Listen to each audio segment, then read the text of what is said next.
ദൈവത്തിന് സ്തോത്രം. ഏവർക്കും യേശുക്രിസ്തുവിന്റെ നാമത്തിൽ എൻ്റെ സ്നേഹവന്ദനം.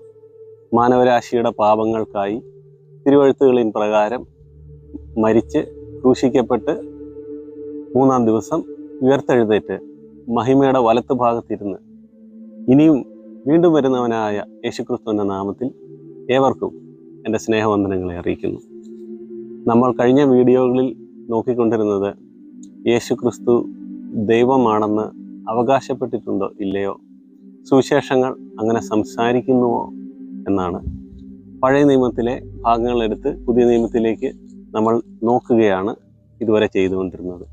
ഇന്ന് ചിന്തിക്കുവാനായിട്ടുള്ള വേദഭാഗം ഞാൻ വായിക്കുന്നു. യോഹന്നാൻ 12-ാം അധ്യായം 37-ാം വാക്യം മുതൽ വായിക്കുകയാണ്. ഇത് സംസാരിച്ചിട്ട് യേശു വാങ്ങിപ്പോയി അവരെ വിട്ടുമറഞ്ഞു. അവർ കാണുകെ അവൻ ഇത്ര വളരെ അടയാളങ്ങളെ ചെയ്തിട്ടും അവർ അവനിൽ വിശ്വസിച്ചില്ല. കർത്താവേ, ഞങ്ങൾ കേൾപ്പിച്ചത് ആർ വിശ്വസിച്ചിരിക്കുന്നു? കർത്താവിൻ്റെ ഭുജം ആർക്ക് വെളിപ്പെട്ടിരിക്കുന്നു എന്ന് യെശയ്യാ പ്രവാചകൻ പറഞ്ഞ വചനം നിവൃത്തിയാകുവാൻ ഇടവന്നു. അവർക്ക് വിശ്വസിക്കുവാൻ കഴിഞ്ഞില്ല.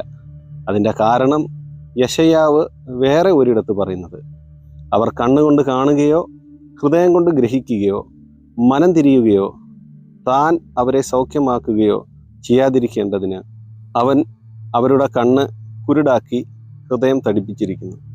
യെശയ്യാവ് അവൻ്റെ തേജസ് കണ്ട് അവനെക്കുറിച്ച് സംസാരിച്ചത് കൊണ്ടാകുന്നു ഇത് പറഞ്ഞത്. ഇതിൽ പറയുന്നു, യെശയ്യാവ് അവൻ്റെ തേജസ് കണ്ടു എന്ന് പറയുന്നുണ്ട്. അവൻ്റെ എന്ന് നമ്മൾ പുറകിലേക്ക് നോക്കിക്കഴിഞ്ഞാൽ നമുക്ക് കാണാൻ സാധിക്കും യേശുവാണ്.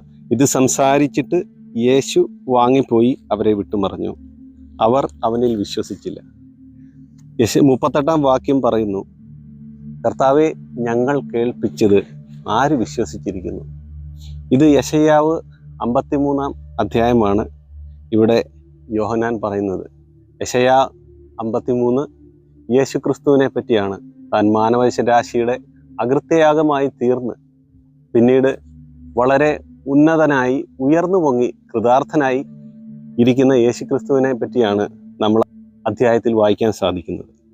ഇതിനും അപ്പുറം അതിൻ്റെ കാരണം പറഞ്ഞിട്ട് 41-ാം വാക്യത്തിൽ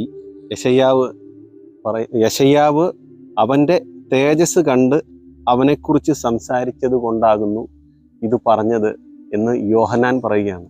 അപ്പോൾ യോഹന്നാൻ പറയുന്നു, യെശയ്യാവ് കണ്ടത് ക്രിസ്തുവിൻ്റെ തേജസ്സാണെന്ന്. ഈ ഭാഗം നമുക്ക് ഒന്നുകൂടെ ഉറപ്പിക്കാനായി ഇത് യെശയ്യാവ് 6-ാം അധ്യായത്തിലാണ് യെശയ്യാവ് യഹോവയുടെ മഹത്വം കാണുന്നത്. നമുക്ക് ആ ഭാഗം ഒന്ന് നോക്കാം. യെശയ്യാവ് 6-ാം അധ്യായം വായിക്കുന്നു. ഉസ്സിയാ രാജാവ് മരിച്ച ആണ്ടിൽ കർത്താവ് ഉയർന്നും പൊങ്ങിയുമുള്ള സിംഹാസനത്തിൽ ഇരിക്കുന്നത് ഞാൻ കണ്ടു. അവൻ്റെ വസ്ത്രത്തിൻ്റെ വിളുമ്പുകൾ മന്ദിരത്തെ നിറച്ചിരുന്നു. സാറാഫുകൾ അവന് ചുറ്റും നിന്നു. ഓരോരുത്തന് 6 ചിറകുണ്ടായിരുന്നു. 2 കൊണ്ട് അവർ മുഖം മൂടി, 2 കൊണ്ട് കാൽ മൂടി, 2 കൊണ്ട് പറന്നു. ഒരുത്തനോട് ഒരുത്തൻ, സൈന്യങ്ങളുടെ യഹോവ പരിശുദ്ധൻ പരിശുദ്ധൻ പരിശുദ്ധൻ, സർവ്വഭൂമിയും അവൻ്റെ മഹത്വം കൊണ്ട് നിറഞ്ഞിരിക്കുന്നു എന്ന് ആർത്തു പറഞ്ഞു. അവർ ആർക്കുന്ന ശബ്ദത്താൽ ഉമ്മരപ്പടികളുടെ അടിസ്ഥാനങ്ങൾ കുലുങ്ങി. ആലയം പുക കൊണ്ട് നിറഞ്ഞു.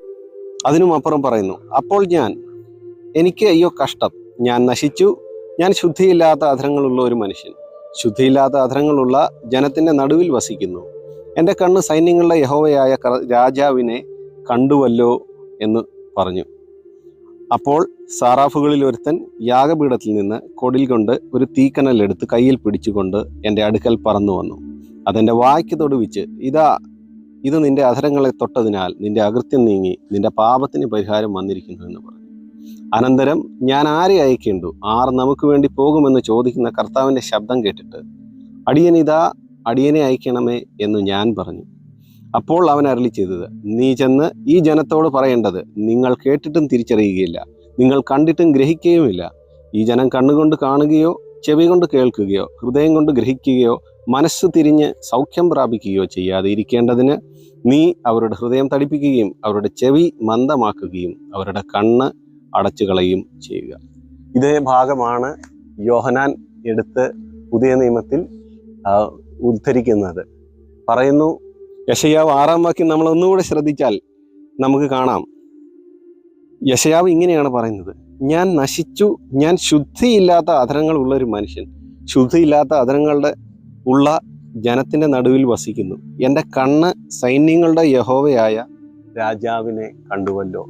സൈന്യങ്ങളുടെ യഹോവയായ രാജാവ് യേശുക്രിസ്തു ആണെന്ന് അസന്ദിഗ്ധമായി യോഹന്നാൻ ഇവിടെ പറയുന്നു. പരിശുദ്ധൻ പരിശുദ്ധൻ പരിശുദ്ധൻ എന്ന് സ്തുതിച്ചുകൊണ്ട് സാറാഫുകൾ പരിശുദ്ധി നോക്കുവാൻ ഭയപ്പെടുന്ന ആ മഹാരാജാവ് നമ്മുടെ മഹാദൈവമായ യേശുക്രിസ്തു തന്നെയാണ്. നിങ്ങളുടെ ചിന്തയ്ക്കായി പരിശുദ്ധാത്മാവ് വചനം തെളിയിച്ച് തരേണ്ടതിനായി പ്രാർത്ഥിച്ചുകൊണ്ട് ഞാൻ ഈ വീഡിയോ ഇവിടെ നിർത്തുന്നു. ദൈവം നിങ്ങളെ അനുഗ്രഹിക്കുമാറാകട്ടെ.